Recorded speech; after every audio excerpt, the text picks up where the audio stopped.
Yep, he will jump in. Just give us a minute. You'll see it go live. Let me go over here on Instagram. Go live.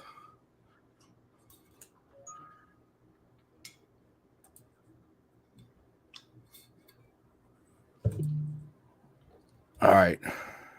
Ooh, I got the notification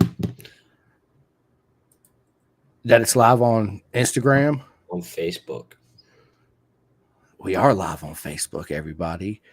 Absolutely. Hang on. Let me see what's going on. I'm trying to figure out how to mute. Instagram. Yeah. Maybe that's it. Because I don't hear no reverbs. I think I figured it out. This is awesome. But anyway, sorry about the delay, everybody.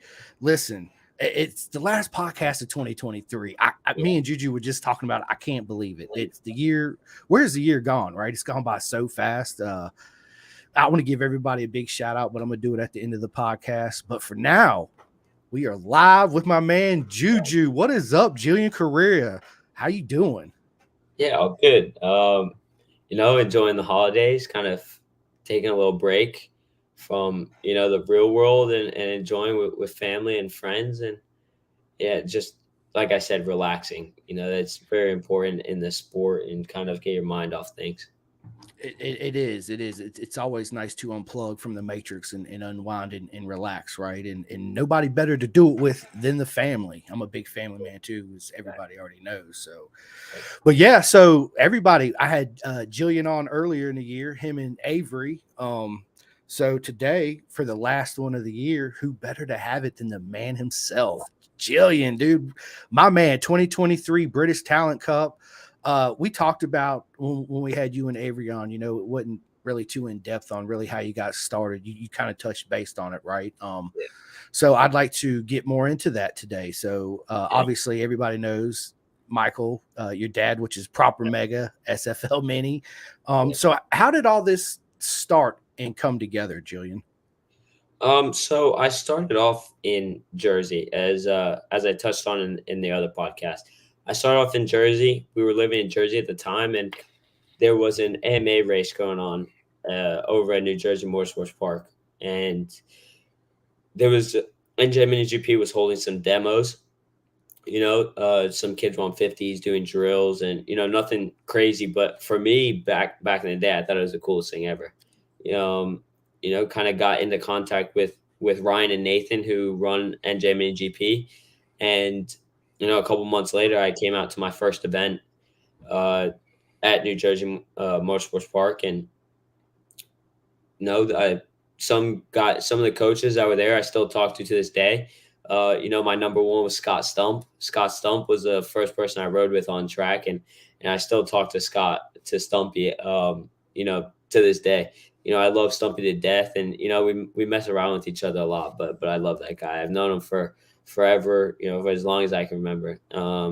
So she started NJ Mini GP, and my dad found a job down in Miami here in Florida, and from there we knew that obviously we couldn't continue with this NJ Mini GP thing being in Florida, and my dad stepped up. He became part of the franchise, and he started SFL Mini GP, which is where my kind of passion really started for racing. When my dad started SFL Mini GP, because I started to get my own bikes, and we were going to the track together, just me and my dad, and it was kind of building that bond, and I was building the love for the sport.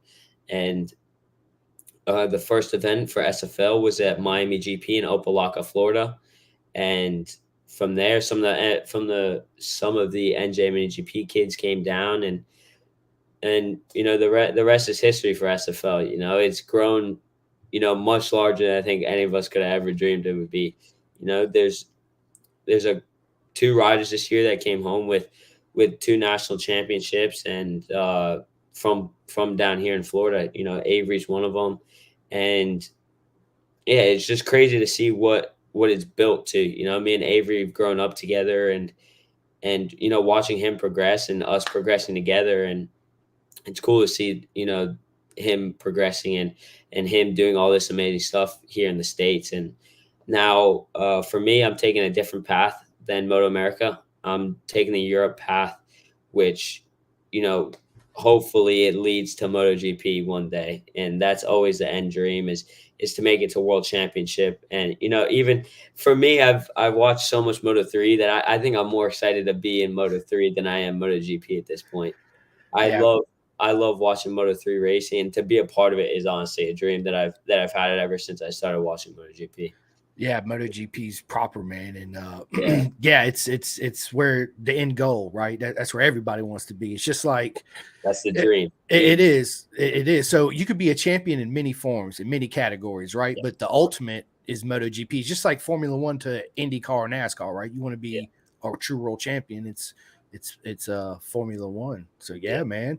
So obviously SFL Mini, everybody knows I'm a huge fan. I talk Yeah. about you guys all the time, you know, and nice shirt, by the way, Thank Juju. you. I like it, man. Yeah. Yeah, You thank you. like the hat? Guys. Yeah, man. Yeah. Yeah. There you go. So that being said, man, how did this whole going over to Europe come about? Like, what was the steps taken to actually get to the British Talent Cup? Yeah, so you know, Europe has always been the goal for me and my dad. You know, ever since we were little, we've always been focused on getting to Europe because we know Europe is where racing is at. You know, Europe, you know, let's say Spain or England, racing is like our basketball or our baseball. So we knew that was going to be the place to go if we were going to go anywhere. You know, here in the States, it's big, but it's nowhere near the size it is in Europe. So it being in Europe was number one for us, was to get to Europe. So when I started racing big bikes back in towards the end of 2020 and then into 2021, I had a Ninja 400, which obviously would have put me on the path where in the Junior Cup, but I also had a Milwaukee 250, which is a full GP chassis, the same as my NSF now. And that bike I fell in love with, and I started destroying. Like, I don't want to, you know, be too cocky, but I was destroying lap records here and there at all the tracks. And my sponsor in England, DRC, the leather company that I still use to this day, and I've been using him Matt for, Dexter, big shout out. Yeah, yeah, yeah. for, I would say six. It's going to be my 6th year now. No, yeah, seventh year wearing DRC. You know, Jay has been the biggest help. He housed me for a whole year. The leathers you know, leathers isn't even kind of like what I classify him as anymore as a sponsor. He's family now, and I love him to death. He's an amazing guy, amazing sponsor. But he started noticing how much I was progressing here in the States, in the club races and all the lap records that I was bringing home, and he at the time was a team sponsor for Microlife Crestwell Racing, and he was able to get me 4 wildcard rounds in the British Talent Cup in 2021. So he, you know, like I said, he's like family. He set up my whole Europe thing, and he got me the 4 wildcards, and we did them, and I finished in the points every single race. And at a tracks I had no idea how to go around, you know. Yeah. And so I finished in the points. My first weekend was actually with MotoGP. It was MotoGP weekend, Silverstone GP, and that was really nerve wracking. You know, that being my first wild card in Europe, but I absolutely loved it. Oh, look at that! It's Daniel. What is up, brother? What up? Sorry I'm late, guys. It's been okay. it's been a morning. No worries, no worries. But What up, Julian? hi, how are you? All good? I'm good, man. Good. We'll discuss how you and I took the same start at Road Atlanta later. Got it.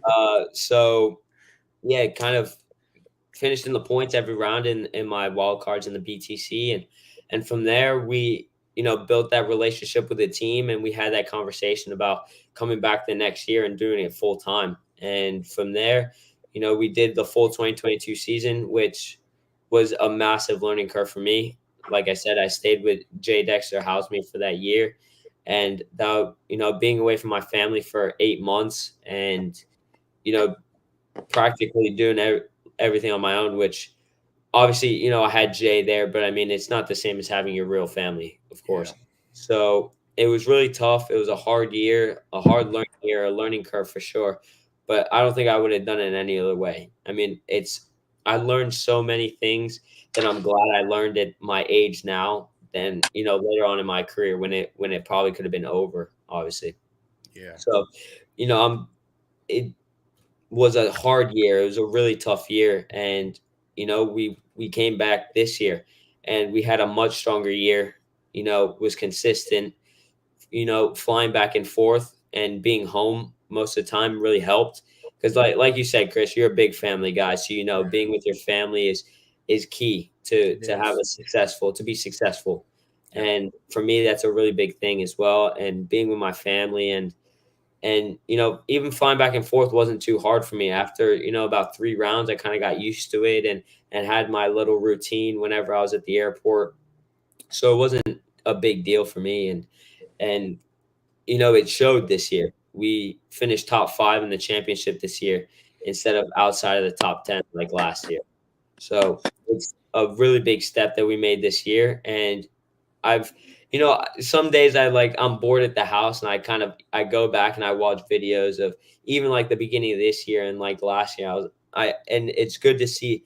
I can visually see my improvement, which kind of keeps me going to keep that improvement up. And this winter we have a really strong program going, and I'm really confident going into next year.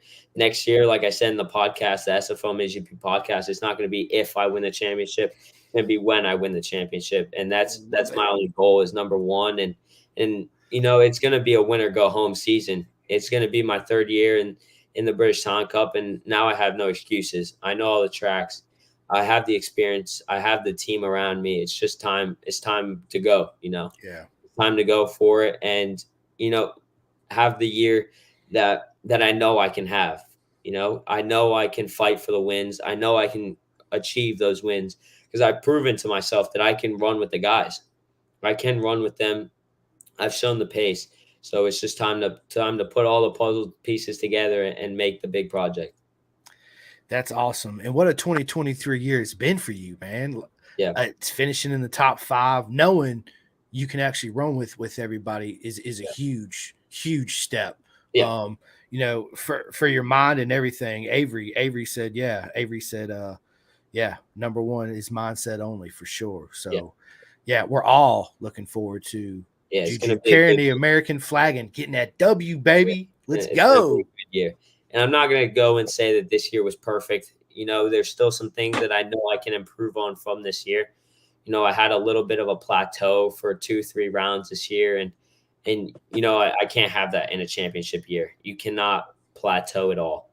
No. So I'm working on this winter. I have this good program with Mike Torres and Sean and my dad. And we're all working really, really hard. This is definitely the most work I've put into an off season yet. And it's only been a month and a half. So I'm really excited. I have the right people around me, and I'm looking forward to next year for sure. It's going to be a good year.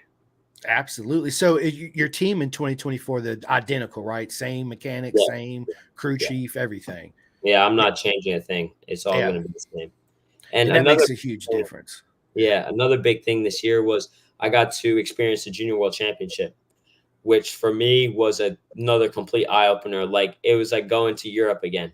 Yeah. Like it was so different. And the Junior World Championship, you go into it thinking you're the man. Like, oh, these kids can do it. Why can't I?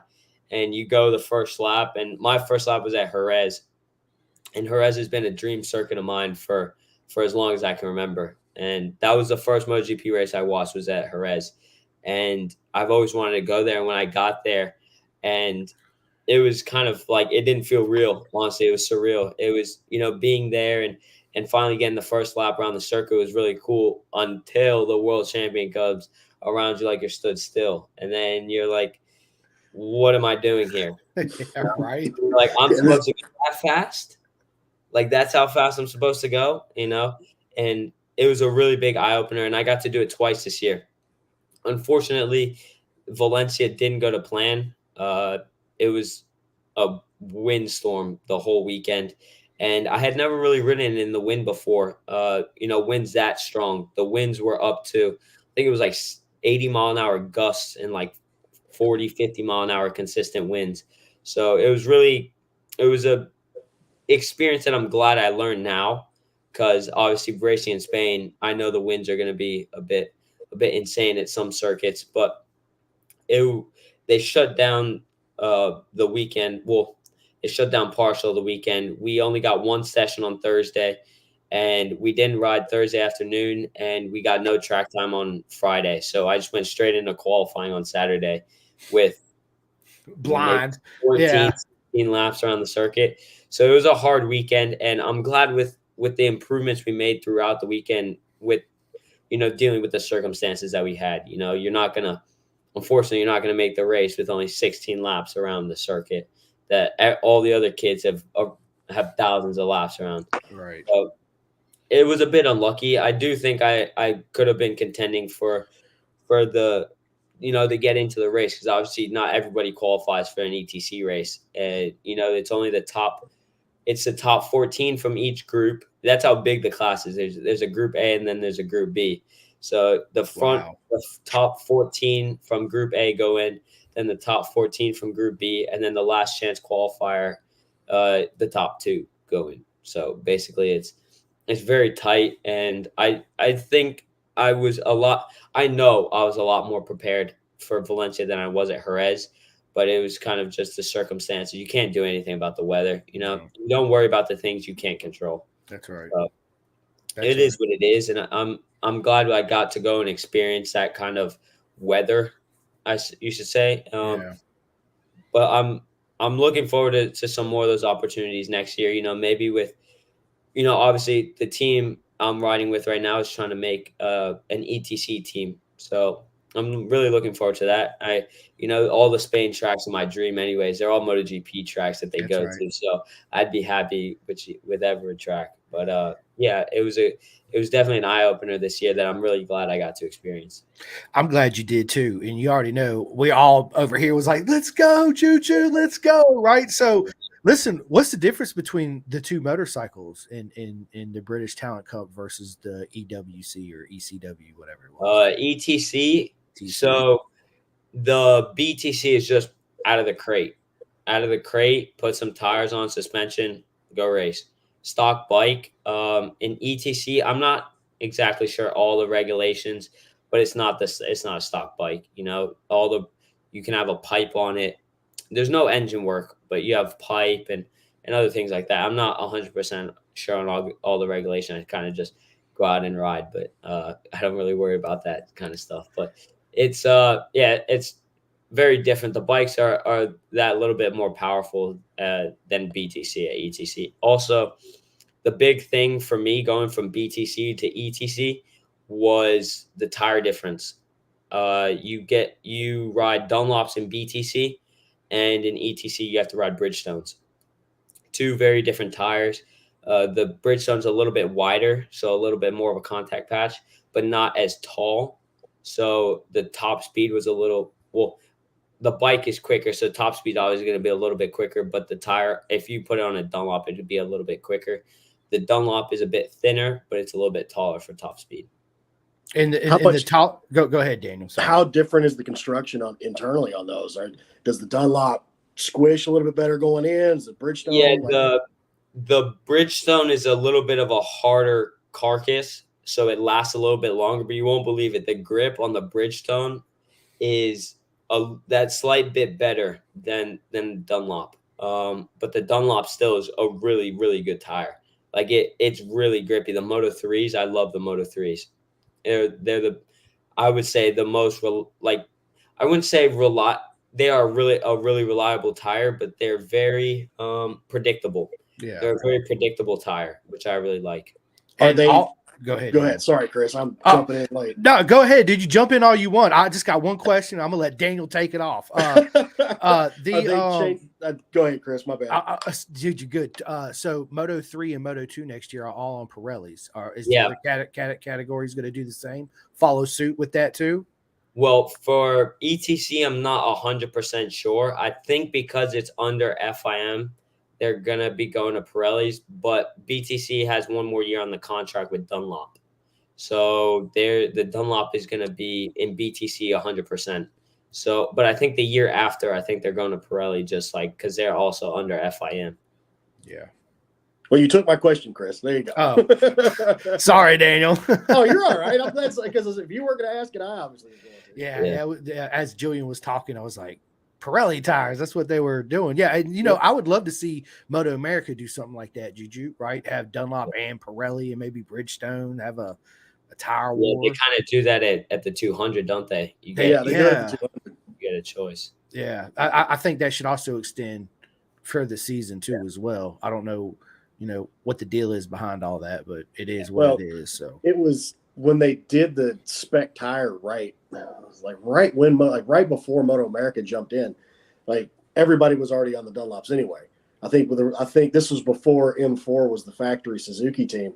They were on Pirellis, and then they made it a Yoshimura Suzuki team. Well, yeah. Well, Yoshimura was on Dunlops because they were the factory team, and like all the factory teams were on Dunlop, and then the M4 wasn't the factory team, and they were on Pirellis, and then when they changed over, Ben Bostrom had the comment, he's like, "Aren't we all on the same tire already anyway?" So but I can't remember what podcast it was. They had a really interesting thing about people saying, "Oh, we want a tire war." It was like, yeah, okay. But I think it was the Oxley Bomb podcast. I have to try and find that and listen to that again. But they're like, it doesn't really that could do it, but it doesn't really help because it's the tire consistency over the season you can't set the bike up. Yeah, whatever. So, but anyway, whatever. I'm all for whatever makes the racing better. Yeah, me too. Yeah, me too. Something that caught my eye though at the Valencia test for Moto3 was I think Danny Holgado was like 0.9 of a second quicker than he was on Dunlops. Like he shattered the lap record. Yeah. Everybody shattered that lap record that switched over. Yeah. Moto 2 was even faster too. Yeah, that was interesting. I would guess that the Pirelli kind of is a similar tire to the Bridgestone where it's a little bit more of a contact patch. Yeah. What I've read, because there's only one guy that's ridden on all three, it's Danilo Petrucci. Because he rode on the MotoGP Michelins, the Moto America Dunlops, and now he's on the Pirellis for World Superbike. And he said the carcass on the Pirelli is really soft, so you can bury the front end and feel it conform. He said the Michelins were the carcass is really hard because of the tire pressure that they could run then, and it was tough to just get the thing to go in. And then the Dunlop, he's like, the Dunlop was the Dunlop. That's all he really said. I was like, all right, cool, whatever. But, like a stick of butter, right? Yeah. I mean, it was one of the, he said like the carcass was really hard, but the compound would just go away. If I'm remembering correctly. But again, it's one of those things like I've read it and I've got to reread it again. But yeah, tires are going to be interesting. That Pirelli review is kind of interesting. Now it makes sense why Top Rack does what Top Rack does. Yeah, because it's got so much feel. Yeah, that carcass is real soft. And they can not like I'm telling you anything you don't already know, but it's like it just you hit the brakes so hard and it just conforms into that. And Top Rack's the best at learning, seeing how that tire is going to fold and move around, and it's just it's crazy. I was actually looking at pictures with Avery last night of pictures of Top Rack like this, and he's like corner entrance, like he's about to tip in and the rear wheel's off the floor. Yeah, we were just in shock yesterday. We were like, how can we do that? Yeah, that's impossible. Listen, and that's one thing that the BMW boys have been telling Top Rack, that when he does that, and the way when the Yamaha rear would actually sit and settle, it would actually grip and hold. They say the BMW don't do that. So they say that that's one of the biggest obstacles he'll probably have to kind of overcome or learn. Yeah, but even if you watch the slow-mo videos of him coming off the front wheel and then kind of settling the rear, there's no movement on the Yamaha. It just goes from here and here and here. Yeah, it's so smooth. It's crazy. Yeah, I haven't seen anything about him on the BMW. He hasn't posted any videos, but I know on the Yamaha it's just like this. And once it settles, there's no movement. It's just like this, like butter, and he just tips it in. I know that on the BMW side, they switched swing arm manufacturers from the first round, the Andalusia round, to the next round. Because that was the first round that Redding was on, and Redding didn't even finish the race because he's like, I got nothing. There's no rear grip here. So they ended up changing the swing arm. I think they went to a Suitor, or they got off a Suitor and went to something else. whatever.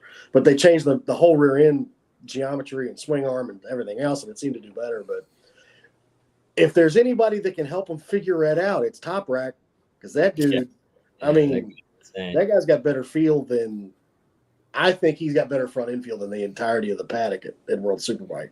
Yeah, he's different. He's insane. Me personally, I make the joke with everyone. I think he was made in a lab. I think Keenan's 100%. Right. You know, have you seen the picture where he's on his head on a Red Bull hat and he like no arms, no nothing? Yeah. Hey, he's not a real person. I don't think. No. I think you can walk through him. He's an alien for sure. He's a World Superbike alien. He really is. Spee's talking about him. He's like, yeah, you probably need to stay in World Superbike. You're an incredible talent, but your riding style won't translate. I was like, he's probably smart. He'll probably make better money running World Superbike and having a couple of championships there. Yeah, that's for sure, man. We're getting some comments in here. A lot of people are saying, like my man Jonathan says, "Good afternoon, happy New Year's, guys. Happy New Year, homie." And then we got Jeff Servin, my man. What is going on, everybody? Chef Eats, Chef Eats is in the house. If you guys want the best meal there is, look no further, right? Chef Eats, he's got you. Big congratulations for landing the JD Beach sponsorship too, by the way. Absolutely. Jeff, bravo.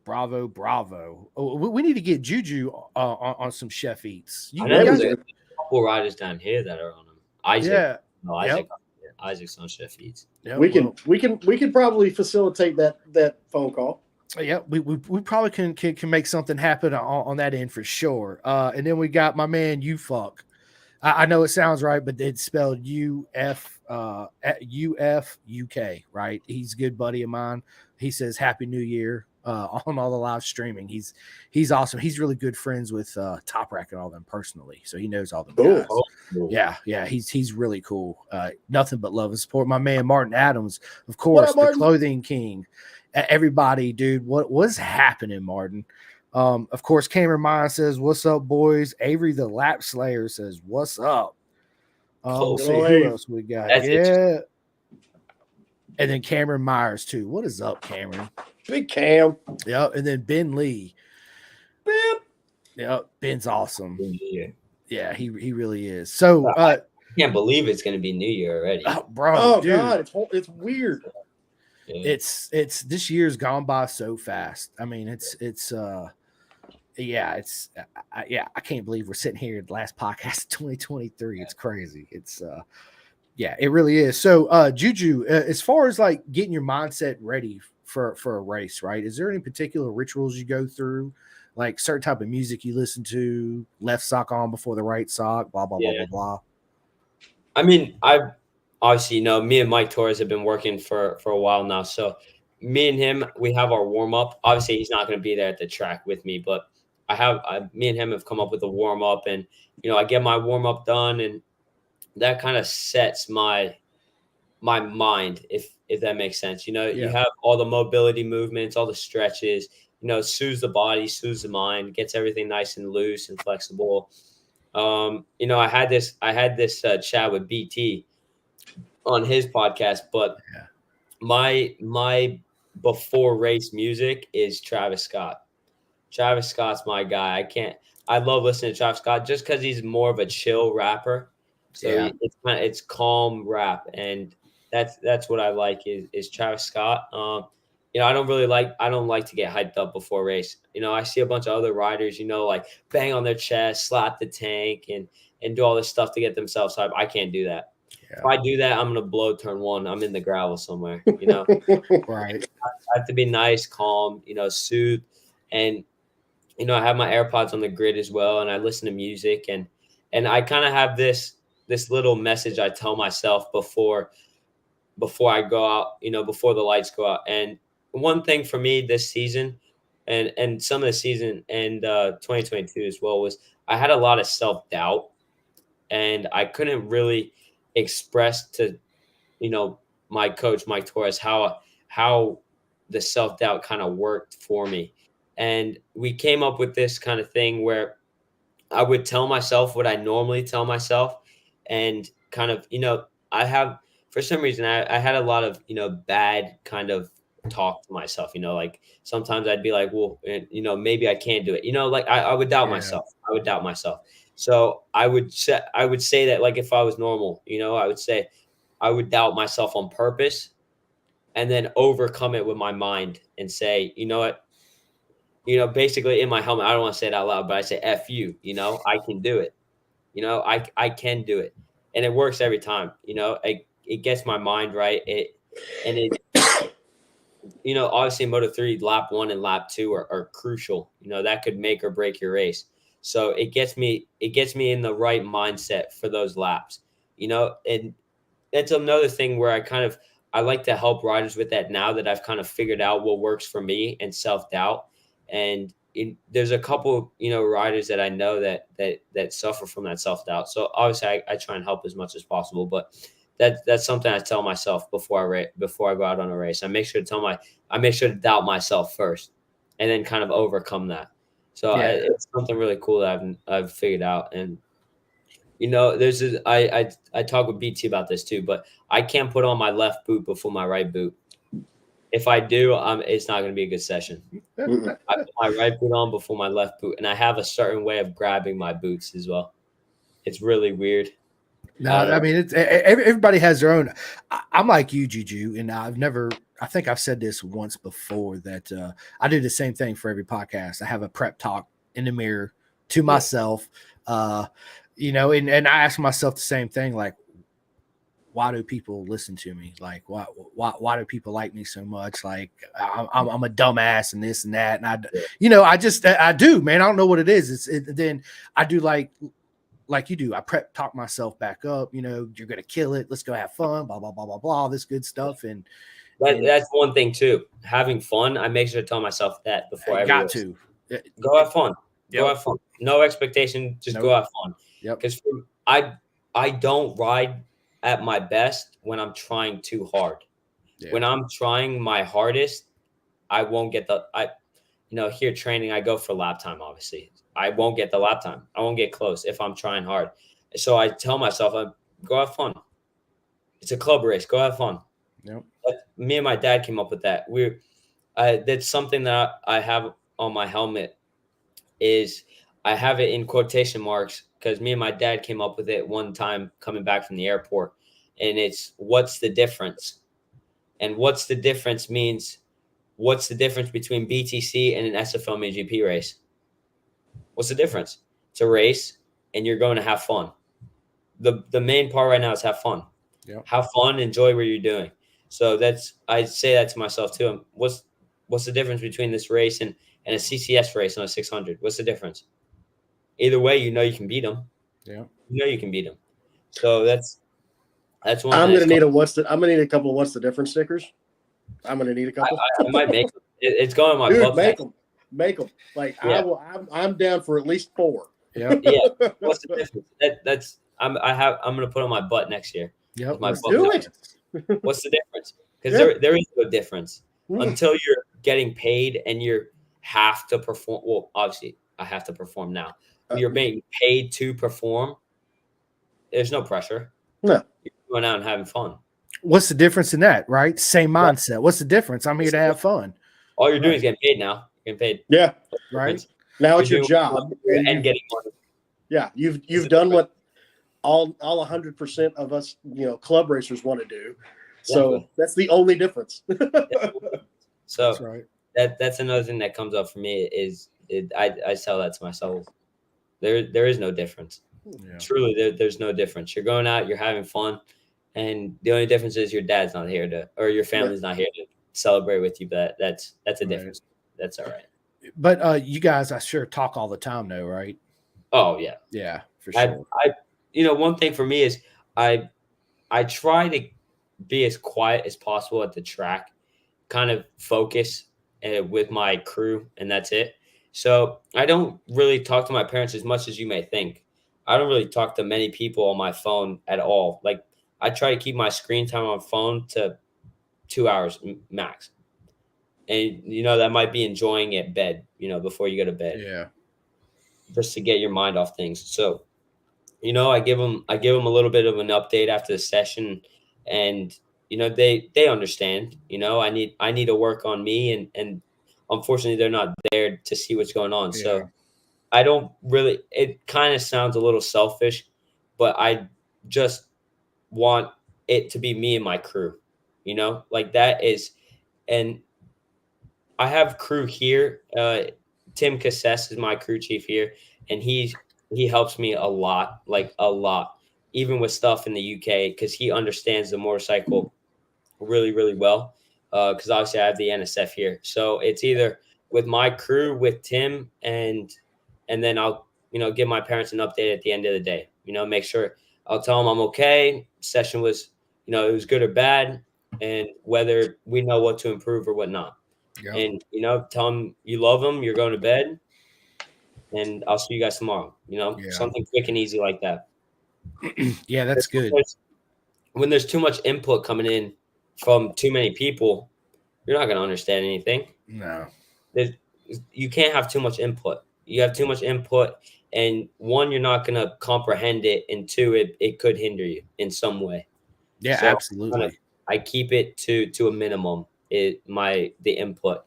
Even with my coach Torres, if I don't have a problem with my mental, I'll only text him at night, tell him how the day went. And that was it, because it's too much input.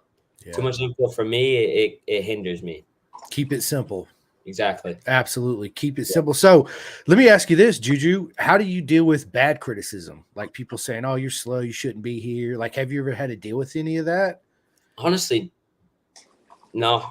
I don't really deal with too many bad critics. I mean, I would say my mom is my biggest critic, honestly, just because she's my mom. So she has to keep me down to the floor. I was going to say, that's not anything different than anybody else. Yeah. She has to keep me grounded and make sure my head doesn't get too big, Yeah. So she'll go and she'll mess with me and she'll be like, yeah, well, you're fifth. So why aren't you number one? But I like it because it keeps me playing. It keeps me humble. And that's another big thing for me and my family is being humble. Yeah. Being Very humble much is number so. one. Yep. Even if I go and shatter a lap record somewhere, I won't say anything about it. Nope. Because it's not. There's other people. You don't need other people's opinions. Mm-mm. They don't really matter, do they? No, So, absolutely not. They don't. That's one thing my parents always said too. Be humble no matter the situation, right? Yeah, exactly. And you're like- gonna have those people on social media who are, me and Avery like to call them the keyboard warriors that kind of just sit behind a keyboard and talk trash like that. Yeah. So I don't pay attention to it. They don't matter. They're not gonna affect me on this journey anyways. No. They're not doing it. They're only jealous because I'm doing it and they're not. So That's right. That's right. that's kind of the mindset I go in with it. Is you're gonna have people who are gonna hate, who aren't gonna like you. It's gonna happen. So I don't really listen. I get it too. I never thought that I would, but I get people that hit me up. They're like, "Oh, you suck. You should quit the podcast and all this other shit." Right? And I don't even reply. I just laugh, and it really ignites a fire inside me to burn even more. Right? So, yeah, I don't even acknowledge them. I just look at the text and smile and delete and block and ban and all that good stuff. You're gonna have those bad guys who like to be the bad guy. Yeah. And all you're gonna do is.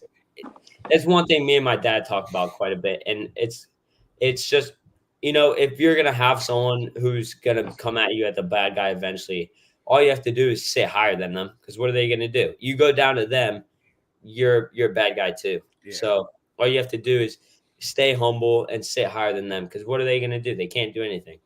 So you either you don't reply or you give them an answer that they can't reply to. Pretty much. What's the quote? If you have a problem with me, text me. And if you don't have my phone number, you don't have a right to have a problem with me. That's you don't know me well enough to that's have a right. problem. So yeah, it's unfortunately, you get that, and people's got to be that way. But it is what it is. You just got to smile and put on a good front. That's why, when I meet everybody, I always tell just like everybody that I've always met, either on or off the podcast. I'm like, dude, what an honor it is to meet you, right? What an honor it is to be in this space with you and share this time and moments together, because life's so short, man. I want everybody to just be as happy as they can, right? Yeah. And Yeah, I'm really big into that. It's good, and I see it, and it rubs off on my son too, because he's the same way. He'll be, he always puts on a smile, and he sees somebody having a bad day. He's like, "Hey, what's going on? Is there anything I can do to help you out?" Give him a big old hug, and to me, that's I made it right. Being presentable. Yeah, That's absolutely. I'm gonna say it quite a bit because it is there's a lot of things that me and my dad do talk about, but that's another big thing with my dad is being presentable, being open, always having a smile on your face. And you see there are some racers like Lorenzo, like he never really had a smile on his face. He wasn't really open. He wasn't he wasn't presentable, So it's always good to have, that smile on your face and be open, have a good posture when you're talking to people and sit up straight, stand up straight, look people in the eyes, firm handshake, stuff like that. And small stuff like that can go a long way in the sport. Absolutely, it does. It is important to be presentable and just always be that nice and jolly racer that everyone likes to talk to, because that's what everyone likes, is someone that they're able to talk to. That's how you get sponsorship money. That's it. You got to be good in the commercials. Facts. Commercials. I know a few guys that are top level, Moto America guys that don't have the funding because they can't talk on camera. It's either a poor attitude or they don't know how to keep their emotions. Yep.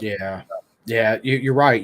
But to be fair, man, social media's gotten so big in the sport. It's almost like you got to have this presence just in social media just to be considered, for a ride these days. Which or is even to get a sponsor. Yeah, that's true. Try and email a sponsor and they're like, "Well, do you have a 10K minimum of followers on Instagram? And if you don't, you cannot be part of us." Yeah, and you're like, but to me, that hinders so many people, right? It's crazy. Yeah, it really is. So, goals for 2023, Juju, going into this season, did you accomplish and more? Top 5 was a part of the goal. I would say I wanted a little bit more if I didn't have that plateau mid-season. And you can't really complain. It's going to happen. It's experiences that you're going to have throughout your whole career. And I'm glad it happened. Not as many rounds as it was 2022, but now this season, no more plateauing. Like I'm going to make sure that I have no, it's okay to have an off race or like an off session. That's fine. But I'm not going to have multiple off rounds. That can't happen. So I'm going to make sure that doesn't happen this year. But top 5 was 1,000% part of the goal. Top 3 was definitely I wouldn't say the dream, because it was achievable this year, but it was definitely the main, the big goal, But top five was good, and I'm glad with what I did. I'm pleased with what I did this year. I wouldn't say I'm 100%, over the moon with it, but I'm pleased with how the year went, and I'm more than anything, I'm over the moon with how the year ended.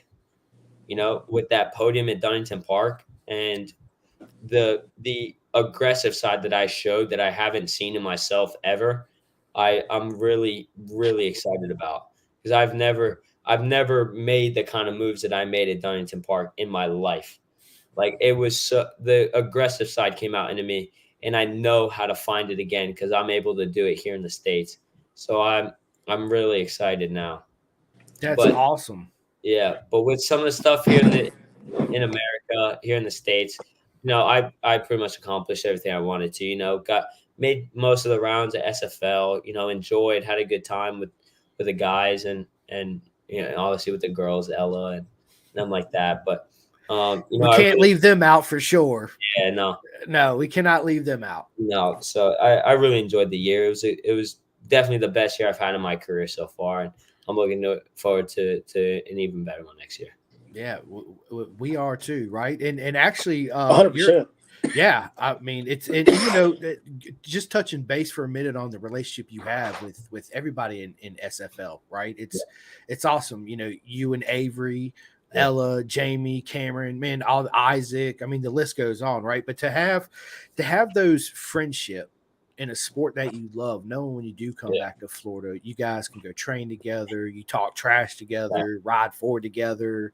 But it also helps elevate each individual separately in your own game too, as well, right? You know, I don't want to be, a little rude to any of the other riders, but I would say Avery is my number one. Me and Avery have known each other it's going to go on 7 years now. And, you wouldn't believe it, but I hated Avery. I would say right now, I absolutely hated Avery. In 2018, I couldn't stand that kid. Why? He beat me in the Mini GP Pro Championship at the last round. He got me to the line. It was like 0.2 at the line. Yeah, I didn't like that kid. I'm not gonna lie to you. I couldn't stand it. But we grew our relationship when we both started racing big bikes, and now we're inseparable. I'm actually this at is his house. This is his house. Yeah. So we're gonna get in some winter training like we do each year, but this year we're putting in a different kind of effort, I think, and we're able to motivate each other, which not many people can. Me and him motivate each other every day. We send each other God knows how many motivation posts on Instagram and TikTok. It's bad. We send so much stuff. But that's awesome, dude. I love that guy, bro. I love him to death. And honestly, I think I can say comfortably that I don't think I'd be where I am right now if it weren't for him. He's kind of like my, kind of like my getaway, if that makes sense. I get home and like at night, every night we're playing something on the Xbox. And when we're together, we're training as hard as we can. And, we push each other, and he's a little bit stronger than me. So I kind of have a little bit more than he does. But, when we go cycle, we're the same pace, when we go mountain biking, when we go, on the road bikes, both of our road bikes are just here. We're going to go tomorrow and go 80 miles. So I love him, dude. That's my guy. I like I said, I don't think I'd be where I am right now without him. And it's cool to see us grow together. Absolutely. And, he unfortunately brought home a championship before me. I'm happy to see what we're both doing in our career. So that's right. I'm excited to see what it can grow into in the future. Yeah, for sure. Obviously, you guys know I'm a big fan of all you guys, and seeing the Lap Slayer take the championship was just proper mega this year. I was ecstatic. I hear a bunch of people, kind of say, "Well, I didn't really expect that from Avery. I didn't expect Avery to take the championship." Oh man, dude! But I see all the effort he's putting in the offseason. I'm like, I saw it coming from a mile away. Yeah, like he was so determined and so motivated for the championship. Because realistically, it was a whole Michael Bowes. This is Michael Bowes, my teammate's dad, and he housed me this year for whenever I come over. I love Michael. He's the best. What's happening, Michael? But like I said, he was so determined. He was so motivated for. That's Ella. for the year, but I'm really happy with how he did this year, and I'm really proud of the kid. He did really well, and he has some big plans coming next year, and hopefully he can do the same. Yep. I know. I'm proud of all you guys. Everybody that you guys achieved everything that you guys set out to achieve, no matter what class you was in. Yeah. And it's awesome. It's awesome to see a friendship between What's crazy everybody. Was I remember it was this time last year. He told me he was gonna be champion as well. He told me we were at Bushnell, and he was over at my house for a week, and on the drive back he texted me, even though we were in the same truck, he texted me, he said, "I'm gonna be champion next year." So it's really cool to see that he was able to come through with it. Absolutely. Awesome. So that's awesome. Dude, it is. It's magical, man, to have a friendship like that, and stay friends and help thrive and push each other and give each other confidence, because obviously you guys are so mega fast that when you're out there on track, he's watching you. He can see certain things you're doing. He can criticize you. Hey, man, you need to do this. You need to do that. Same thing, together, right? Yeah, we did that. We were doing that yesterday. Yesterday, me and him went over to Anderson for, just to go ride supermotos for the day. and I was that little bit quicker than him. Maybe 3-4 tenths. It's nothing big when we're on supermoto, but I was that little bit quicker, and I went behind him a couple times just to tell him what he could do. So obviously I want to help him. We want to grow together. So I went out and I was able to give him those little pointers, and he was able to improve the time like the same I was. So it's good to have that, and me and him both ride. Oh my. That's my dad, isn't it? Yeah, Michael. Yes. What up, Big Pops? shout out to Michael. Yeah. But we were able to do that yesterday, and me and him have pretty similar motorcycles. Like, we both have the 600 and we both have the supermoto. So we're able to help each other in all the ways we can. Well, it kind of sounds like we need to do a contest between you and him, like we did with Jamie and Cameron. Look at him. Oh, yeah. Oh no. Not that I again. don't know if I want to be part of instigating I'm not getting a anything. buzz. I love my hair. I'm not getting a buzz.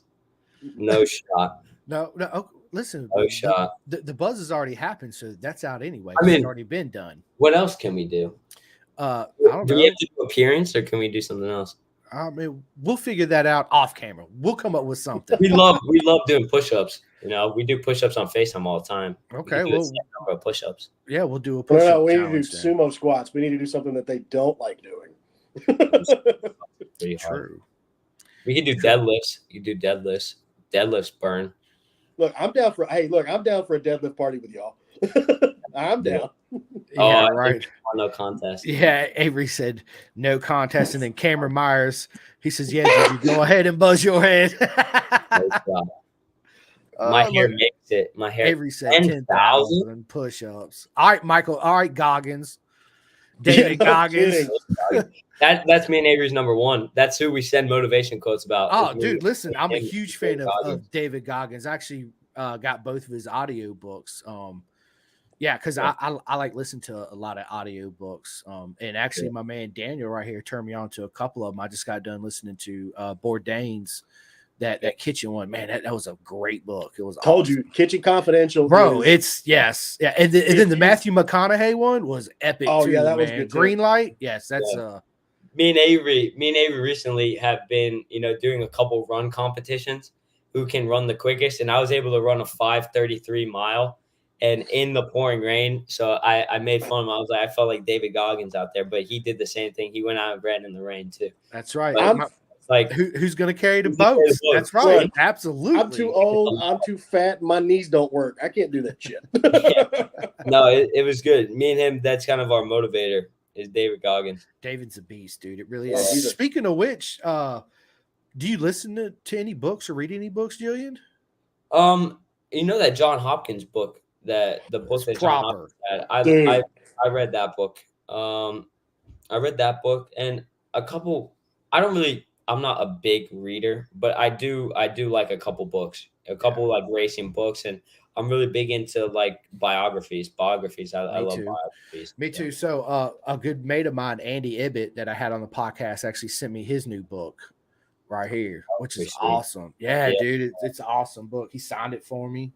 What a proper bloke, man. Awesome. Yeah, he was what a legend. But yeah, so man, I do. Obviously, me and Daniel, we like to audiobooks are just awesome, man, because you learn so much, right? Yeah. So do you have any favorite movies? Ooh, favorite movies. I'm really big into like the action movies. The action movies are the best. But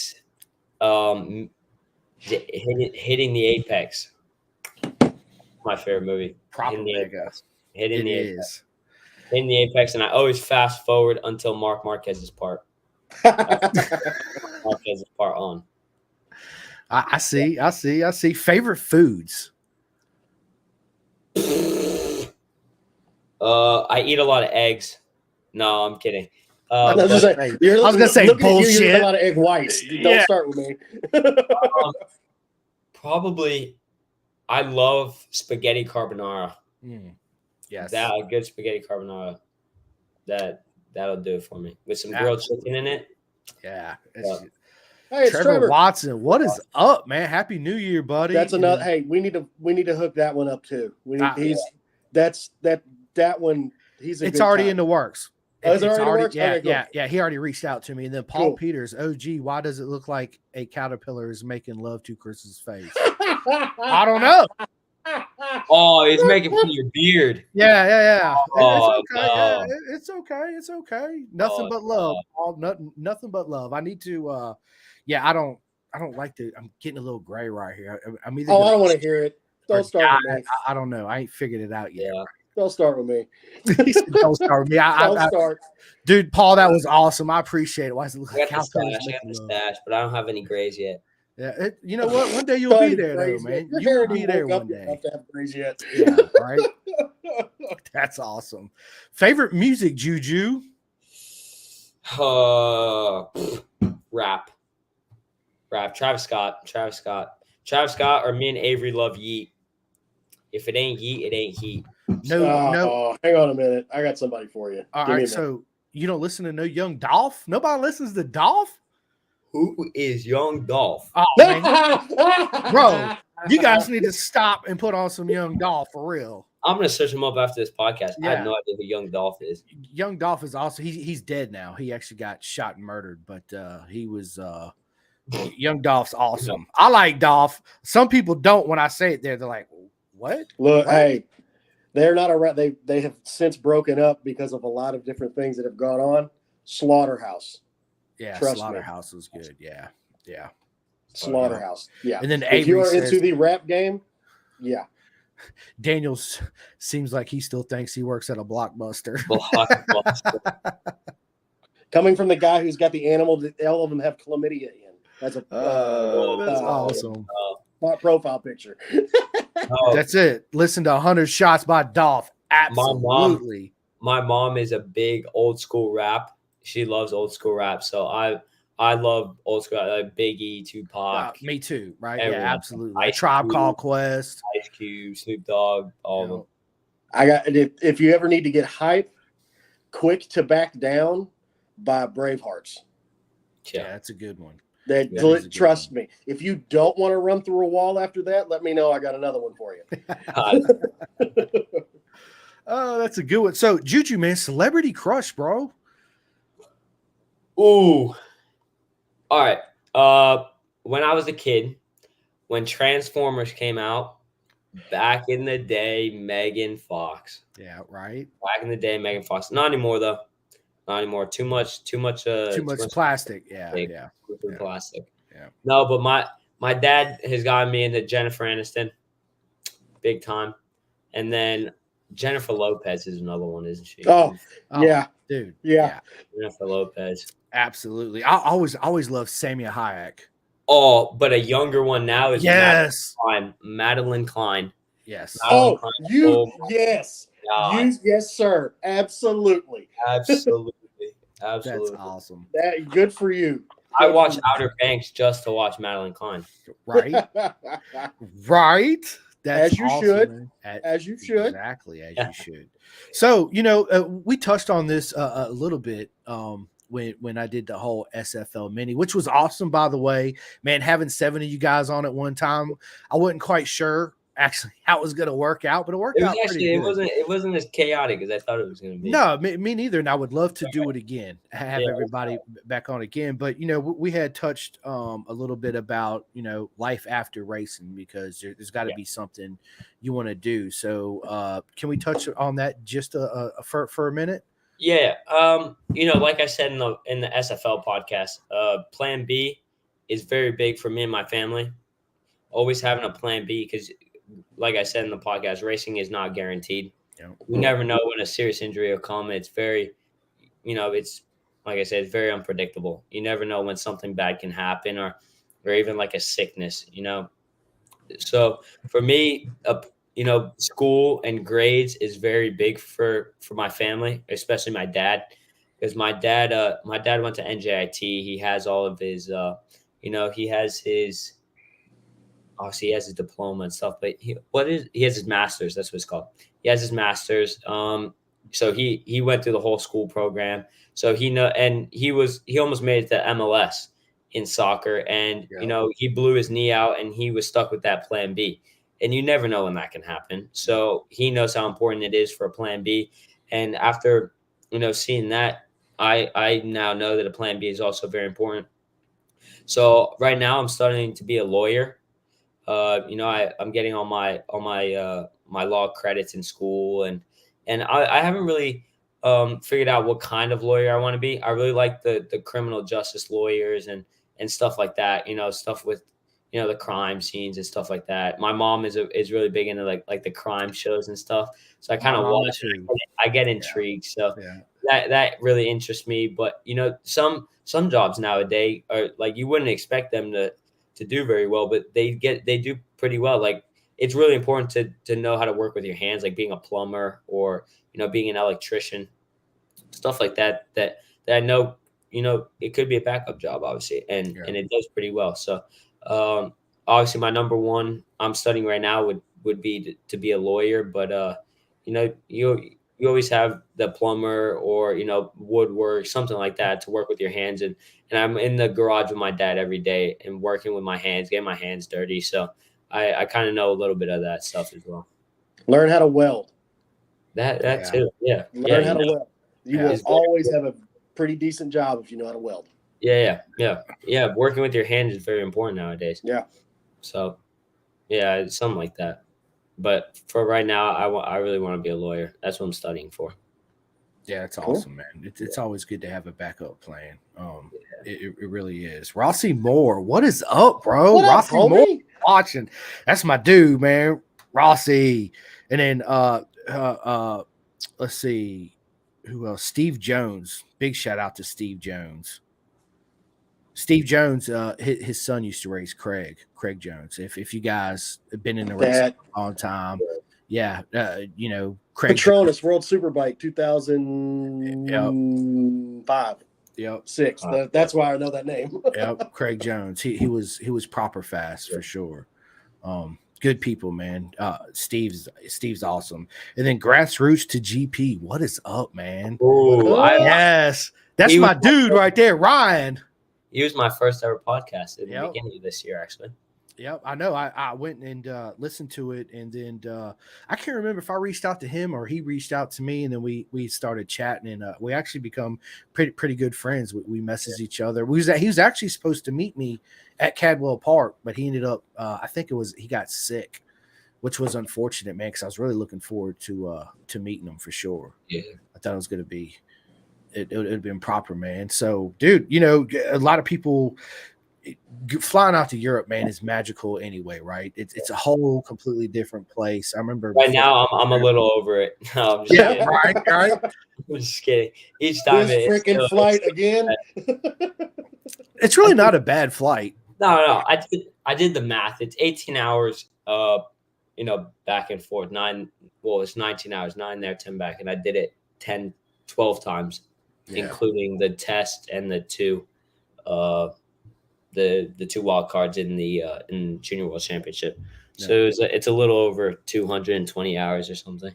Yeah, but I flew out of DC, so it was only I want to say 6 hours and 40 minutes to get there, but coming back was almost 8 hours. Yeah. So you were a bit more north than I am. Right. Yeah. So but go ahead. 9:15 there, 10:30 back. Yeah, something like that. Yeah, the wind or something is a little. It's the jet stream. You're against the jet stream, coming back. Yeah, it is. And then of course, I got there. My good mate Daniel Parker picked me up in London, and I had my first proper English breakfast. Right, and we're sitting down. Juju, he goes, man, have you ever tried black pudding? I was like, no. He's like, you want to try it? Listen, so I was like, yeah, sure, I'm here. While it's road, let's try it. Bro, blood sausage. No, thank you. Bro, I got about 3 chews in that and spit it straight out. It was horrible, man. Horrible. But my favorite food over there was the fish and the chips, hands down. That's good. Mine's a bacon sandwich. The bacon's man. If Michael Bose is still in here, he knows. Greg's after every airport run. Really? That's how it was, yeah. The next time I go, I had a bacon sandwich at Cadwell Park. Actually, now I take it back because I remember I went up there and it was kind of like a BLT, right? But no lettuce and tomatoes. Basically, was it mayonnaise and just bacon? I think No, it's bacon, butter, and then if you put brown sauce on butter. it. That's it. That's it. No, dude, I'm not with the brown sauce, bro. Brown sauce is amazing. No, no, Best no, thing no, no, It no. is so good. Oh Okay, my so God. okay, for Bring the up- uninitiated here, what is the brown sauce? It's like A1 sauce, but better. Absolutely. All right, not. I'm gonna find it.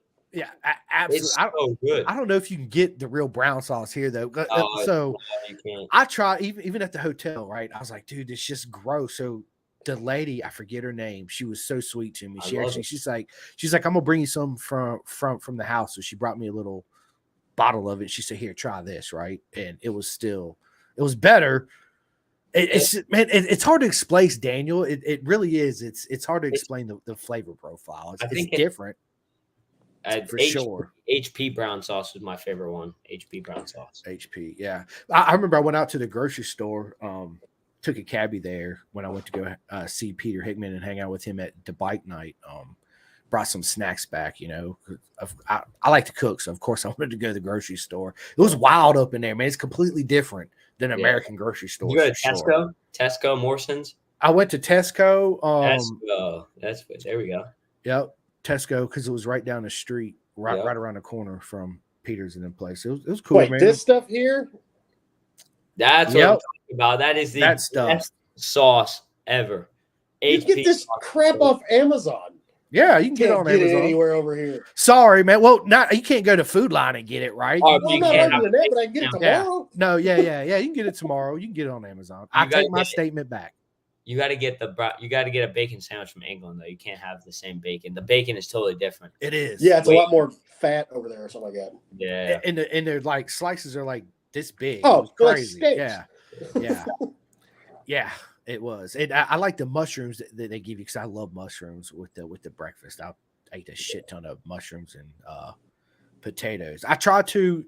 Their teas was good. But I found myself, their tea is amazing. It is. I don't know if I really like it or if I was just there for too long, but I fell in love with it. It was amazing. It grows on you.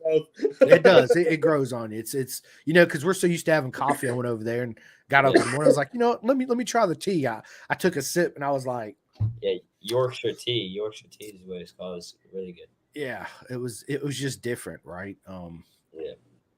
But it was awesome. I couldn't imagine, spending time. I loved it out there. Can't wait to go back. Definitely looking forward to it. Would you ever? I'm there though. You can't, dude. I know, dude. I wish Juju next time I will. I'm going to Cadwell Park, but I want to do 2 races at a time. Next time I go, and I'm definitely gonna go because you race. I'm trying to think of a track where I know I'm gonna perform. Donington. You're gonna perform because I'm there anyway. Everywhere. If my dad's still watching, I take that back. I will be performing everywhere. Everywhere, right? What's up, Donington? Chris? You gotta go to Donington. Donington is so nice. Donington is so nice. You gotta go there. We stopped by Brands Hatch on the way back, which was awesome. You don't race at Brands, do you? Yeah. Because Brands the race before or after? I can't remember. No, it's the race after. All right. Yeah. So yeah, I do that one because that's actually on the way to Daniel's house, who I stayed with, so we can hit up Cadwell and then go chill at his house, and that following weekend hit up Brands Hatch, and it would be. You let me know when you're starting to plan this because I am completely down. Yeah, well, it'll be in 2025. I'm not. Well, I understand that, but let me know so I can start saving money. Juju, is that something you ever thought about? Is actually racing BSB? Honestly, besides BTC, no, I haven't really thought about it. I know Brandon Posh did it. He stayed for the British Super Sport Series, but I haven't really thought about it. I haven't really considered getting on a production chassis yet either. I know, the funds might not be there, obviously, because the GP chassis in Spain are next level expensive. And I know eventually it's going to get to a point where the funds aren't going to be there, and we may have to come back to America if we aren't able to find the funds. But I haven't really thought about either I'd probably do either BSB Super Sport or here Moto America Super Sport. They're both really competitive super They sports. are. They're both really, Absolutely. really fast. They are 110%. Listen, we'd love to actually have you back here in Moto America for sure, right? But I know the dream is GP, right? So you got to stay on that stiff I want chassis. to do the 200 though. Next year, I want to do a 200. 200 would be awesome. 2025, I'll do 200. Yeah, that's something that's been on my bucket list since Sean's done it. Yep. But I want to put 40 on the number 1 this time, not number 2. That's it. That's it. Shots fired, Posh. You heard that. Nah. I'm sure he'll probably do it still then. He's Mr. 200, isn't he?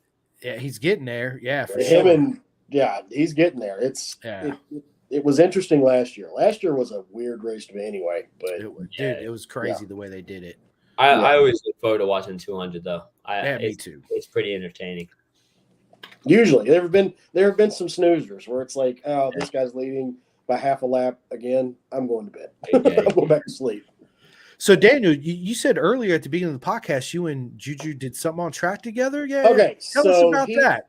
Okay. Oh, yeah. So this is what I tell everybody. So since I've been club racing, this is what I tell everybody. Since I've started club racing, it's always really fun to be on the racetrack as the kids that are coming up that I know that, again, I'm old, I'm fat, I'm working on that part, but it's like I'm doing this for fun. I have no business, any thought process of doing this as a career. It's not going to happen. I do it because it's entertaining. So you and I took the lightweight superbike start at Cycle Jam this year. Which one's Cycle Jam? That's Barber? Road Atlanta. Okay. So yeah, you and I took the start, and you had passed me going up into 5A, turn lap 1, coming down the S's and going up the hill. Got it. Yeah. So it was like, past there. Yeah, you passed. Well, it was bad. My bike was not. Granted, I'm never going to keep up with you anyway, so let's just put that out there to begin with. So my bike was not set up properly at all because I couldn't get the damn thing to turn. Come to find out, the rear ride height was 12 millimeter too low, and I didn't realize that until I got it home and started measuring shit because it was such a rush getting everything together. Yeah. So I was just like, that was the absolute worst weekend for me last year. It was horrible. I was so mad. Then we had the fire before the race. Dude, that was another thing. I have a picture of it. That was insane. That fire, I was sitting there because it was the next race. Yeah, we were the next race. Yeah. About to put helmet on and everything. All of a sudden, I see this massive cloud of black smoke. I'm like, that's not good. So I'm sitting there looking, and it kept going. I'm like, this is really not good. So literally, like, they shut us down. Right? Yep, that's the fire.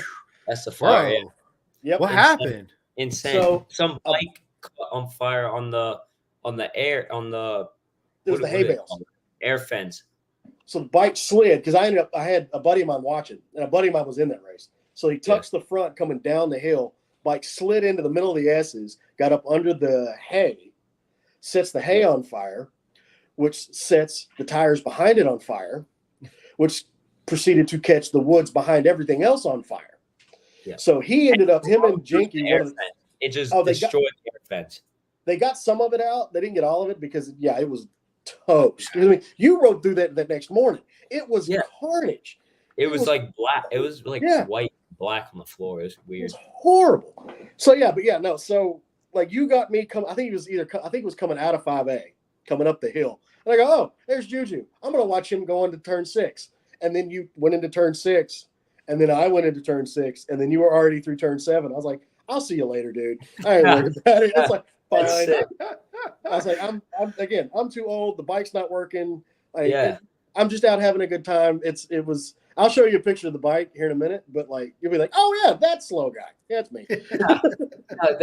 So I remember when we went to Road Atlanta, I was testing the Bridgestone tire for Julian GP. Because I left that Monday to Spain. I got home and I went straight to the airport. Yeah. But it's always because you, Nathan Goker, who is another one, that kid. I did my first race with his first race, and he's in a t-shirt. I'm like, and he just disappeared. I was like, what's going on right now? Like that? What? Yeah. Okay, cool, whatever. But again, it's really fun being having the ability to say, yeah, I took the start with him. Yeah. I didn't race him. There's no racing involved on my end, but it's with you, Nathan. There's a couple other kids that are coming up. Alessandro De Maria, that kid. DeMario, DeMario. He put the cleanest and fastest pass on me I've ever experienced at Barber at GNF last year, because we went into turn 2 and I looked. I thought I had 660. Yeah, when he was on at 660. Yeah. I went into turn 2 and was like, oh, I thought I heard somebody coming. I was like, he's going to go around the outside. It's fine. I'm whatever. I'm a yellow plate. I'm having a good time. And he just went up the inside and disappeared. And I was like, wait, come back and do that again. That was awesome. It was wild. But yeah, being on the track with the kids and being able to say, hey, yeah, I was on the track with you when you did that. It's really fun. It's really fun.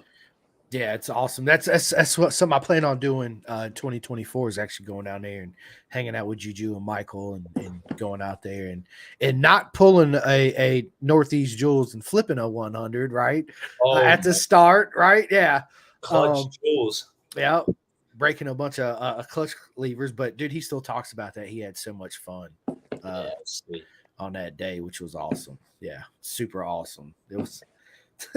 Good stuff. When he told me he flipped it, I was like, wait, what? You did what? A stock 100. Yeah. How do you flip a it's called feeding the clutch out. That's what you do.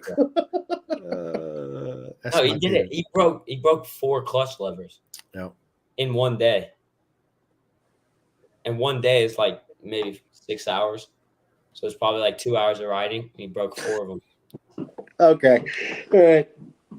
I'm not saying anything. I'm just going to let it roll. It's cool. I said all he needs to say. Yeah, he learned a lot though. He clutched up for real. Yeah. He clutched up. Yeah, he clutched up. That's right. He clutched. And actually, they sent him home. What was it? We was doing a podcast. He was showing me his clutch levers. I was laughing. Yeah. He's like, I got one right here. Yeah. That was good times. It was good time. Well, it seemed like it was good times for sure. Yeah, I know he had a blast, 110%. Yeah.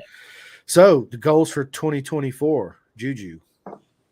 Like I said before, no other option. Number one, I'm gonna go for the championship. It's not if, it's when I win the championship. That's so right.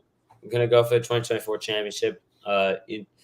Hopefully get some more rounds in the Junior World Championship. Go to some of the other tracks that I haven't experienced yet. And then with the British Talent Cup champion comes Red Bull Rookies Cup. So gonna train for Red Bull Rookies Cup, and that's been a dream of mine since I met Sean Dillon Kelly. He was in Rookies Cup when I met him. He had just gotten into Rookies Cup, and I saw him with his Red Bull leathers on, and it's been a dream of mine for forever now. So now that I got the chance to experience what the tryouts were like, and I don't want to speak too much about the tryouts, but I'm just gonna say I don't want to do it again. So it's gonna just be straight into Rookies Cup. Go number one, and obviously have no other choice but to go in the Rookies Cup, because that's where you go once you win a Talent Cup. That's where Dorna puts you. And there's this new team that opened up in ETC, which is the British Talent team, which I'm not 100% sure on if they'll allow Americans in there. But if they do, that'd be a really big goal for me, to ride for a team in ETC or Junior GP full time. So that's going to be a goal of mine, and I'm really looking forward to the year. It's going to be a good year. Have some really good, I think I have the perfect people around me to make this 100% achievable, and I have the tools here at home to work and push for that goal. So I'm really excited for the year. I've made a lot of improvements so far this winter, and I think we're going to have some more, until April, but I'm really excited. Going to go, give my 110% all winter. And I'm really confident that we can do it this year. Yeah, me too. Me too, buddy. I do want to ask you another question, man. Like if you could have dinner with 5 racers in the world, what 5 racers would be at your dinner table? dead or alive, or Both. just Both. any? Any? They could be dead. They could be alive. Number one, Nikki Hayden. Number one, Nikki Hayden. Gotta be. I never got to meet Nikki Hayden. I became good friends with Roger Hayden though. So, but I never got to meet Nikki, unfortunately. Yeah. You know, it kind of his story kind of scares me a little bit too whenever I go out on the road. But it's kind of it really does suck that it happened. Yeah, it does. Yeah, yeah. But Nikki number one. This is tough. You know, Mark Marquez is my GOAT, so I'd probably have Mark Marquez. Casey Stoner. I'm a really big fan of Casey Stoner. Dope. Sean Dillon Kelly. SDK, baby. I have him in there, don't I? F it. Avery. The lap slayer, right? Yeah. No, but yeah, I'd say probably M5. I enjoy the most. You know, what Nikki Hayden's been my idol ever since he won that world championship. You know, I heard about it, and I got to watch him race some MotoGP a little bit too. I never really got to go watch him there at the track, but I did get to watch him on TV. Mark Marquez, like I said, he's my GOAT. I love Mark Marquez. I love Casey Stoner's riding style. Oh my God, the slides, yes, the bike all out of place. Oh, I love it. You know, I'm more of a smooth rider. You know, I may get out of shape a little bit, but I'm more of a smooth. You know, don't like to get the bike too out of shape. But like Lorenzo. Yeah, I love watching. Stoner. Stoner was so good. Yeah. And then Sean, big bro, gotta have him and Avery, my guy. Yeah, dude. Listen, I'm super excited to have STK back in America. Oh my God, it's gonna be. I think he's gonna have a good year too. It looks like a really good program, and for me, I'm most excited because I get to train with him more now. That's right. He's like my number one. You know, going out to coach, going out to go train. He's that level above me and just about everything. So I have that little bit of a carrot to go chase. Yeah, and that's what a carrot it is to go chase too, right? Yeah, that's a big SDK carrot. On that BMW is going to be a problem. Yeah, especially in Road America. Right. Him on that bike is going to be a problem. Yeah, it's his first time on a 1000 though, with all those electronics. So that doesn't matter. He's been on a Moto2 bike. Obviously, he's ridden a couple super bikes here and there, but this is his first full time super bike with God knows how many electronics they have. I don't even know. Yeah. Oh, it's not anymore. That's a full on Alpha 1 bike, I'm pretty sure. So it's I think damn near a little super bike. Yeah. It's a weapon. Yeah. Sure. It's going to be a problem. It's going to be an issue. It really is. It really. Yeah. Trevor Watson said Chris should come down to Barber instead of RA. No stock 1000 at RA this year. I know that sucks to not having it there, man.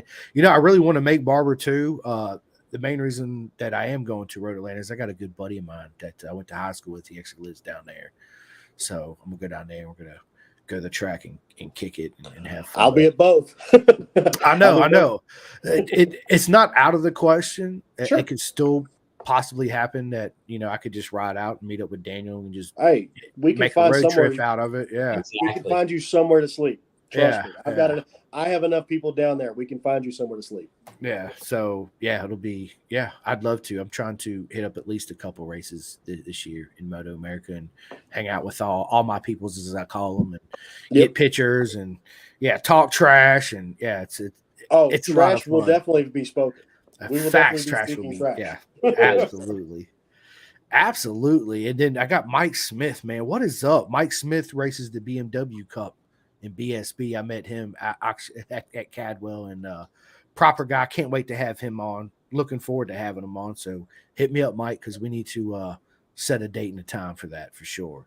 But listen, Juju, man, we need to have you ever thought about doing like a club, Juju, right? A club 40?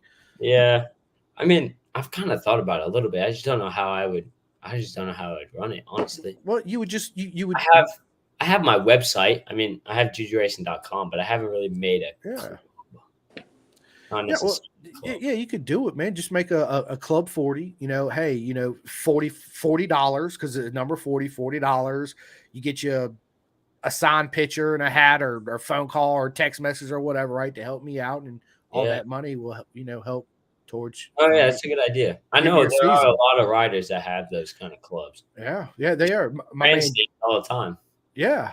I'm actually got. I'm Jake Marsh. I help him out. I'm gonna help out Finn, dude. I want to help everybody out, right? So, but I don't see nobody really in America. It's mostly the European guys that are doing it. Why not? I mean, it's free. You could just, like I said, your hats, your signed poster, personal message, whatever it is, right? Or if your European fans actually join the club, then they get a meet and greet with you. Yeah, I'll be here at this day time. Whatever you want to do to make it visible. Yeah, that's a good idea. I have thought about it a little bit though. You should do it, man. You really should. I think that it would help you out. You'd be surprised on how many people would actually sign up for Club 40. You already know I would. So. Oh yeah, I'm in. 100%. Look, Trevor says, "Yo, I'll send 2 posters for $40 and come with some decals." That's awesome. Oh God, yeah, that's good stuff. Yeah, man. Listen, dude, we've been at this for almost an hour and a half. It only seems like we've been sitting down for about 30 minutes, as the case it always is. And I still can't believe, man, it's the last pod of 2023, man. What a ride it's been, right? Dude. Yeah, it's been crazy, man. It really is. It's been fun. It's been looking forward to 2024 too as well. So but man, so listen, I don't want to keep you too much longer. I know that you and Avery are going to go out there and get some training in. So actually we're planning on mountain biking actually right after this podcast. Yep, that's there right. You go. Yeah, that's proper. So listen, we hit the gym this morning and now we're going to go hit the MTB, get on the pedals. That's right. There you go. Get in that workout. That's good stuff, man. And listen, I just want to say thank you, Juju, for coming on the thank podcast. You guys. Honestly, thank you for having me. Pleasure. Now, listen, we're going to set up one for 2024 too. So obviously this ain't going to be the last one we're going to do. No, yeah. Absolutely. So listen, I need you to, Daniel, is there anything you would like to say? Any last questions for him before we get off here? I mean, I might have a question on like riding technique, but we'll ask that here in a minute once we go offline. All right. Because I'm dying on. There's one thing I need some work on. I'm trying to figure out who I need to ask, and you're definitely the person I'm going to ask. So there it is. So Juju, man, why don't you before we get off here, tell everybody where they can find you, where they can follow you, how they can sign up for Club 40. Yeah, right. We got to make that. We got to make that thing. We got to make it happen. Yeah, but Instagram, Juju Monster 21. Facebook, I have an athlete and a personal page, both Julian and Alessandro Correa. Twitter, likewise, Julian Correa as well. But I have a YouTube where I post some onboard clips of other tracks. That's also Julian Correa as well. That's right. And listen, I don't even know where to start, where to begin. There's some shout outs I want to do real quick. I promise I won't make this too long, but I just want to say, listen, thank you to everybody that supports the podcast. It means so much to me. It really does. First and foremost, I want to say thank you to Northeast Jules, which I miss. He will be back in 2024. And a big thank you to Andy Rowe. Andy's the one that got me on the podcast. He's the one that I met in he was from Florida. We met at VIR. That's how my story started with the podcast because of him. So big thank you to Andy, man. I miss you. I really do. He's the one that actually gave me the nickname, The Show. Yeah, which is crazy, man. And it's funny enough, man, people actually call me that all the time. They do. They'll call me The Show all the time. They don't even call me Simcoe no more. It's The Show, which is I just smile every time somebody says it. It's hilarious. But anyway, listen, I want a big thank you to all my friends in Moto America. Everybody that's been on the podcast, thank you guys so much. It's been an honor to meet and greet and with everyone. Looking forward to having everybody back on the podcast, seeing where everybody's career is going and headed, what goals you guys are achieving in 2024 as we move on with the podcast. Big shout out to my man Jake Marsh and his dad Peter Marsh out there in BSB. Man, what an honor it is. You guys run Pin to Gas logo on your bikes, and it's I get lost for words every time I talk about it because that's how much it means to me. I never thought in a million years that for A, I'd be a podcaster, and B, to where we've actually achieved and how much we've done in such a short time. And again, I couldn't do it without any one of y'all. Juju, you included, Avery, Ella, my man Daniel, Northeast, everybody, right? It's yeah, what an honor. So thank you to everybody. Big shout out to my man Martin Adams at the Clothing King. That's where you guys can not sign up, but you guys can go and get all the merch, all the Pin the Gas podcast merch you want. You guys go look them up, buy something. If anybody out there is in the market to actually getting team shirts and stuff made and hats, he has a partnership program that's the best in the world. I suggest you guys should really look into it. Juju, something that you might want to look into too, but we'll talk about that more off camera. Yeah, and just everybody, man. Cameron Frazier, man. Ryan Wolf. I mean, Kevin Horney, man. The list can go on and on and on. I just want to, just say thank you guys so much. It's an honor, and I love every single one of you guys. I really mean that from the bottom of my heart. And yeah, looking forward to what 2024 is bringing Pin the Gas and everybody along with it. And again, I tell Daniel all the time too, man. Thank you so much for joining me on this journey. It's been awesome. So yeah, what an honor. I mean, I can't, the people that I've been such a fan of the sport for a long time, and people that I'm talking to and becoming friends with, and the stories, and it's just I'm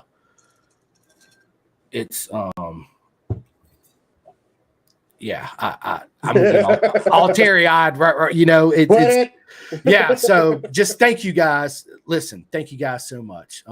But yeah, I appreciate it. Appreciate all the love. Appreciate all the support. One more thing before I get off here. Everybody in Roanoke, Virginia, we're actually going to have a meet and greet on the Facebook page called One Up, One Down. No, 1 Up, 5 Down. I'm sorry, I just murdered that. 1 Up, 5 Down.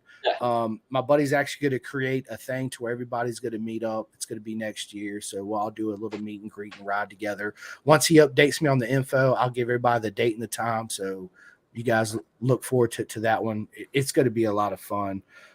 So yeah, it's proper mega. Everybody, thank you so much. My man Juju Correa, super talented, super mega fast, and a future champion. You guys follow him, like, subscribe, join his Club 40 because it's coming out real soon. My man Daniel Shoemake, thank you so much. I love you, brother. You too. Love you, brother. Everybody, you already know who I am. I'm the show. You guys can listen to Spotify, Amazon, all that good stuff. This episode will be out and the first of the new year tomorrow. So yeah, if you missed it, no worries. You can go back and rewatch it. So big shout out too, real quick, to Michael Carrera and SFLMINIGP. Those guys are the best at what they do. It's the best program we have in America. And again, like I said, Mallory Dobbs, Moto America, wake up. Where you at? You need to jump on this SFL Mini and help it explode. And let's get everybody on twos. So yeah, until next year. Yep. I'm the show. My man Juju and Daniel. We will see you later. And remember, Pin the Gas and love yourself. Go tell your mommy and your daddy you love them. Go give everybody hugs and be safe and have fun tonight, okay? You got it. You guys later. See you guys. See ya.